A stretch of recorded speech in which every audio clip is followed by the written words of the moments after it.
Since the inception of the Federal Reserve in 1913, a number of large and small wars have commenced. The three most pronounced were World War I, World War II, and Vietnam. World War I. In 1914, European wars broke out centered around England and Germany. The American public wanted nothing to do with the war. In turn, President Woodrow Wilson publicly declared neutrality. However, under the surface, the U.S. administration was looking for any excuse it could find to enter it.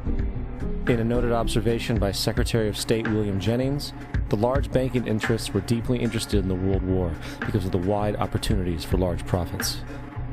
It's important to understand that the most lucrative thing that can happen for the international bankers is war, for it forces the country to borrow even more money from the Federal Reserve Bank at interest.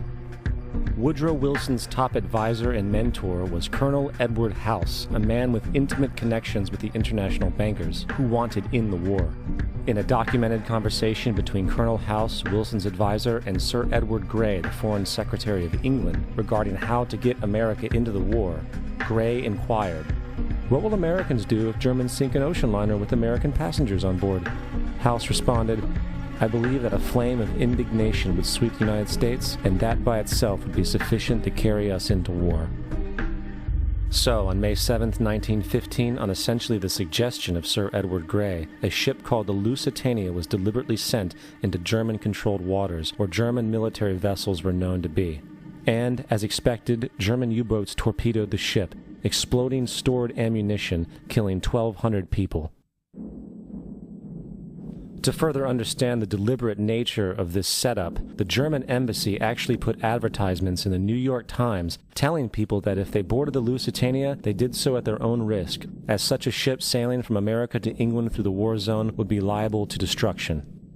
In turn, and as anticipated, the sinking of the Lusitania caused a wave of anger among the American population, and America entered the war a short time after.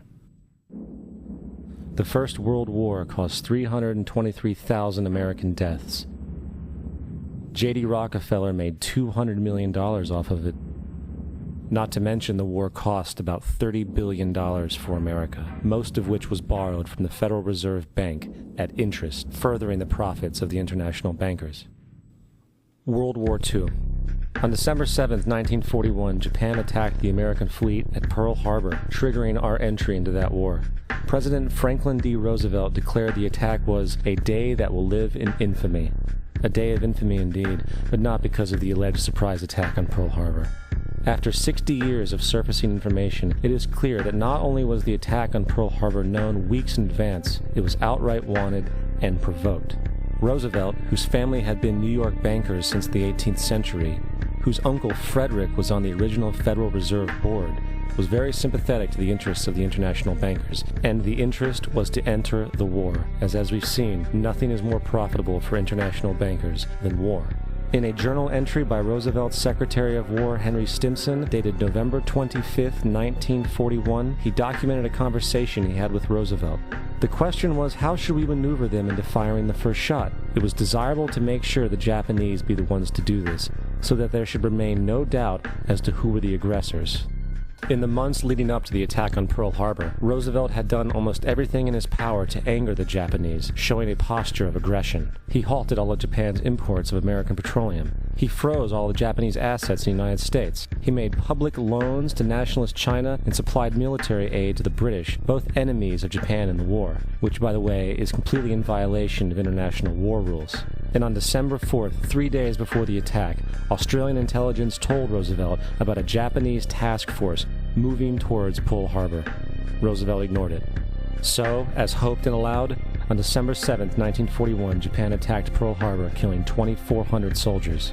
Before Pearl Harbor, 83% of the American public wanted nothing to do with the war. After Pearl Harbor, 1 million men volunteered for the war. It is important to note, Nazi Germany's war effort was largely supported by two organizations, one of which was called IG Farben. IG Farben produced 84% of Germany's explosives, and even the Zyklon B used in the concentration camps to kill millions. One of the unspoken partners of IG Farben was J.D. Rockefeller's Standard Oil Company in America. In fact, the German Air Force could not operate without a special additive patented by Rockefeller Standard Oil. The drastic bombing of London by Nazi Germany, for example, was made possible by a $20 million sale of fuel to IG Farben by the Rockefeller Standard Oil Company. This is just one small point on the topic of how American business funded both sides of World War II. One other treasonous organization worth mentioning is the Union Banking Corporation of New York City. Not only did it finance numerous aspects of Hitler's rise to power, along with actual materials during the war, it was also a Nazi money laundering bank, which was eventually exposed for having millions of dollars of Nazi money in its vaults. The Union Banking Corporation of New York was eventually seized for violations of the Trading with the Enemy Act. Guess who the director and vice president of the Union Bank was? Prescott Bush, our current president's grandfather, and of course our former president's father. Keep that in mind when considering the moral and political dispositions of the Bush family. Vietnam. The United States' official declaration of war on North Vietnam in 1964 came after an alleged incident involving 2 U.S. destroyers being attacked by North Vietnamese PT boats in the Gulf of Tonkin. This was known as the Gulf of Tonkin Incident.